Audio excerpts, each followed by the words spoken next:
जो भी ऑस्ट्रेलिया आता है वो पीआर के लिए आता है। पीआर क्योंकि परमानेंट रेजिडेंसी, कुछ भी हो जाए सबको चाहिए। ऑन शोर जो है, ऑन शोर काफ़ी डिमांड में, क्योंकि ऑन शोर को प्रायोरिटी देते हैं ऑस्ट्रेलियन जो गवर्नमेंट है वो ज़ाहिर सी बात है वो यही देखते हैं, क्योंकि पहले से हम लोग रह रहे हैं यहाँ पे, जो यहाँ पे रह रहा है उनको पहले फेवर दी जाती है। बट ये नहीं भूलें कि अगर आप ऑफ शोर से भी अप्लाई कर रहे हैं तो फिर भी आपके चांसेस हाई हैं। ICT हाईली कॉम्पिटिटिव है, अकाउंटिंग्स, इंजीनियरिंग, ये जो 3 कोर्सेज हैं बहुत बहुत बहुत हाई कॉम्पिटिशन है इनमें। अस्सलाम वालेकुम and welcome to my YouTube channel. तो कैसे हैं आप सब लोग? आई होप आप लोग सब खैरियत से होंगे।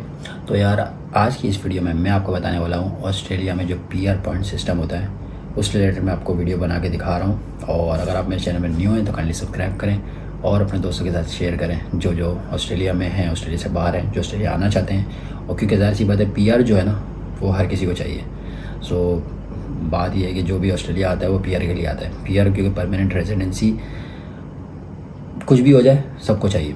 तो भाई बात कर लेते हैं। सबसे पहले तो भाई जुलाई में फाइनेंशियल ईयर स्टार्ट हो जाता है ऑस्ट्रेलिया में। तो जो जुलाई में सारे जो न्यू रूल्स भी आते हैं, न्यू कोटा इनका सिस्टम आता है, इनको क्या क्या चीज़ें चाहिए, कौन कौन से लोग रिक्वायर्ड हैं, स्किल्ड लाइक कौन सी डिमांड पे, तो सारी चीज़ें जो है ना वो जुलाई में डिसाइडेड हो जाती हैं। तो उस रिलेटेड मैं बताने वाला हूँ। मैंने सारा डेटा कैलकुलेट किया है यहाँ पे। तो सबसे पहले बात कर लेते हैं 65 पॉइंट्स।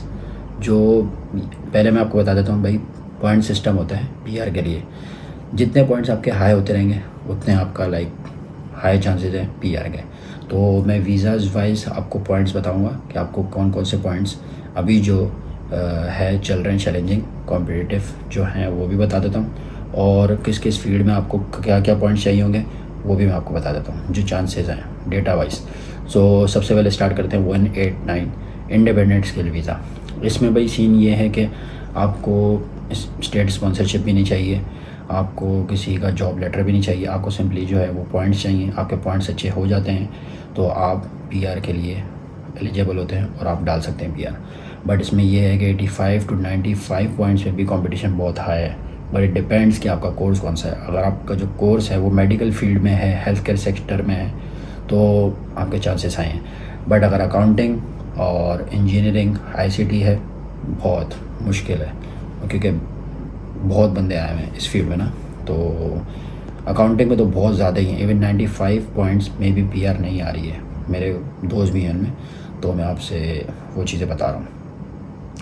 तो उसमें करना क्या आपने भाई, आपने जो अगर आप 189 डालेंगे तो आपने जो IELTS PTE वगैरह करना है, हर चीज़ में आपने अपना गोल जो है वो हाई करना है। अगर आपने 7 ईच बैंड्स में 7 है तो आपने 8 का करना है, ठीक है, ताकि आप पॉइंट्स जितने हो सके मैक्स कर सके अपने लिए। सो ये 189 जो है इसमें बहुत ही कॉम्पिटिशन हाई है। अनटिल अनलेस अगर आप जो है वो मेडिकल फील्ड के हैं, नर्सिंग में हैं, एज के डिपार्टमेंट में, तो उसमें जो है आपके चांसेस हाई हो जाते हैं। तो इसमें आपको सिर्फ जो है पॉइंट चाहिए होते हैं। दूसरी बात कर लेता हूँ मैं 190 वीज़ा। 190 जो वीज़ा है वो है स्टेट नॉमिनेटेड वीज़ा। इसमें अगर आपको पास जो है पॉइंट्स आपके इनफ नहीं हैं तो आपको ये वीज़ा काम आता है। बट इसमें यह है कि आपको जो ऑक्यूपेशन है वो अच्छा चाहिए होगा, तो आप इसके लिए एलिजिबल होते हैं। सो सबसे पहले भाई ऑन शोर जो है, ऑन शोर काफ़ी डिमांड में, क्योंकि ऑन शोर को प्रायोरिटी देते हैं ऑस्ट्रेलियन जो गवर्नमेंट है वो ज़ाहिर सी बात है वो यही देखते हैं, क्योंकि पहले से हम लोग रह रहे हैं यहाँ पे, जो यहाँ पे रह रहा है उनको पहले फेवर दी जाती है। बट ये नहीं भूलें कि अगर आप ऑफ शोर से भी अप्लाई कर रहे हैं तो फिर भी आपके चांसेस हाई हैं। अनटिल अनलेस वही बात है कि आपका ऑक्यूपेशन अच्छा होना चाहिए, डिमांडिंग होना चाहिए यहाँ के हिसाब से। तो आप सर्च वगैरह कर सकते हैं। अगर आप सर्च करेंगे, सारी अपनी इन्फॉर्मेशन कलेक्ट करेंगे कि कौन सा जो ऑक्यूपेशन है वो रिक्वायर्ड है, कौन सा डिमांडिंग है ऑस्ट्रेलिया में, तो आपके ऑफशोर से जब आप फाइल लॉन्च करेंगे तो आपको पता लग जाएगा कि मेरा वीज़ा के चांसेस आने का चांस जो है वो ज़्यादा है, ठीक है। तो इवन काफ़ी जो स्टूडेंट्स हैं, स्टूडेंट वीज़ा पे रह के भी PR के एलिजिबल हो जाते हैं इसमें 190 पे, और TR पे भी टेम्परेरी रेजिडेंट जो होता है। ऑफशोर जो है, ऑफशोर का मैंने आपको यही बताया कि भाई ऑक्यूपेशन आपका जो है वो हाई होना चाहिए। आपको पता होना चाहिए भाई ये जो कोर्स है वो डिमांडिंग पे है। तो फिर आपके चांसेस हाई होते हैं। दूसरी चीज़ क्या है भाई, इवन जो न्यू साउथ वेल्स और विक्टोरिया है, बहुत बड़ी स्टेट है, तो इवन वहाँ पे भी लोगों के पीआर जो है वो आई, इन्विटेशंस वगैरह जो आ चुके हैं। अब दूसरी चीज़, जो तीसरा वीज़ा है वो है 491। भाई ये जो वीज़ा है ना, वो ये तो किंग वीज़ा है 491। लाइक ये रीजनल वीज़ा है, रीजनल वीज़ा है, इसमें टेम्प्रेरी, और इसका जो प्रोसेस है ना वो बहुत स्लो है। लाइक इसमें ये होता है भाई, आपने 2 साल जो है 3 साल जो है वो रीजनल एरिया में रहना है, इनको प्रूफ दिखाना है कि भाई मैं यहाँ पे काम कर रहा हूँ, और उसके बाद फिर आपको पीआर के लिए एलिजिबल होते हैं। तो 190 और 189 जो है इसमें आपको डायरेक्ट पीआर मिल जाती है, बट जो 491 है इसमें आपको टेम्प्रेरी रेजिडेंसी मिलती है, देन फिर आपको लाइक पीआर मिल जाती है। लेकिन इसकी कोई कंडीशंस होती हैं, इसका लाइक स्लो प्रोसेस है, बट काफ़ी लोग ये करते हैं, स्पेशली स्टूडेंट्स, तो उनके लिए बेस्ट ऑप्शन है ये। रीजनल में मूव होके लाइक पीआर डाल देते हैं, तो ये सीन होता है। दूसरी चीज़ ये, पहले लोग क्या करते थे भाई, मेट्रोपॉलिटन सिटीज़ में होते थे और 491 कैसे डालते थे, वो ऐसे कि भाई रीजनल एरिया में वो रहते नहीं थे, बट वो यहाँ के जो एड्रेसेस हैं वो डाल देते थे अपना, जो लाइक कोई दोस्त वगैरह अगर रीजन में रह रहा है तो उसको बोल दिया भाई मैं अपना एड्रेस आप दे दो, तो ये काफ़ी सीन होते थे। बट अब भूल जाओ, अब ये जो है जिग-जैग वाली जो कहानी है वो नहीं हो सकती। अब आपसे प्रॉपर प्रूफ मांगेंगे कि आप वाकई में वहाँ पे रह रहे हो, वहाँ पे काम कर रहे हो, सो आपको प्रूफ भी देना होगा। वो आपको ज़ाहिर है, वो अब ये इनका सिस्टम है, वो कैसे मांगते हैं प्रूफ, वो पता लग जाएगा कि आप रह रहे हो या नहीं रह रहे, काम कर रहे हो काम नहीं कर रहे। सो ये सीन है।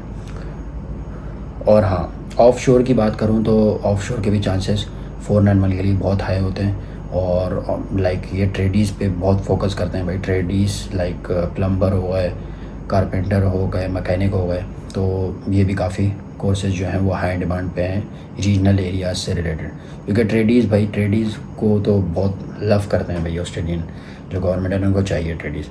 तो ट्रेडीज़ पे तो 65 to 75 पॉइंट्स पे भी पीआर आ जाती है। सो ट्रेडीज़ वाला को जो सीन है वो बहुत हाई है। बट आपको मैं इन दी एंड जो है वो बता देता हूँ टॉप जो ऑक्यूपेशंस हैं और हाई डिमांड पे हैं अभी। सो हेल्थ केयर हो गए, और health care workers, nurses, aged care workers, aged care ज़ाहिर है इनको एज केयर की भी बहुत ज़रूरत होती है। दैन टीचर्स जो है, टीचर्स भी हाई डिमांड पे हैं। ये मैं आपको वो कोर्सेज बता रहा हूँ जो बहुत हाई डिमांडेड पे हैं। रीजनल एरियाज़ की बात भी कर लो, और आप लाइक मेट्रोपॉलिटन सिटीज़ जो हैं उनकी भी बात कर लो, इनको ये जो है कोर्सेज हाई डिमांड पे हैं। और इंडियन जो मैंने आपको बताया था ट्रेडीज़, जो इलेक्ट्रिशियंस, प्लम्बर्स, मैकेनिक, कारपेंटर, ये जो हैं ट्रेड के कोर्स बहुत हाई डिमांड पे हैं। तो अगर आप ये करते हैं और पीआर डालते हैं तो आपके काफ़ी चांसेस हाई हो जाते हैं। बट आईसीटी हाईली कॉम्पिटिटिव है, अकाउंटिंग्स, इंजीनियरिंग, ये जो 3 कोर्सेज हैं बहुत हाई कॉम्पिटिशन है इनमें, क्योंकि बहुत सारे लोगों ने इवन 95+ पॉइंट्स में भी पीआर नहीं आ रही है। सो ये सीन है। आई होप आपको वीडियो मेरी पसंद आई होगी। वीडियो पसंद है तो लाइक करो, सब्सक्राइब करो, और आने वाले वक्तों के मैं इंशाल्लाह मैं और भी वीडियोस बनाऊंगा, और आप कमेंट करके बता सकते हैं कि आपको कौन सी वीडियो चाहिए, और आप मेरे चैनल को सब्सक्राइब करें, और अपना बहुत सारा ख्याल रखना। फिर मिलेंगे इंशाल्लाह नेक्स्ट वीडियो में। जब तक के लिए अल्लाह हाफ़िज़, टेक केयर, बाय।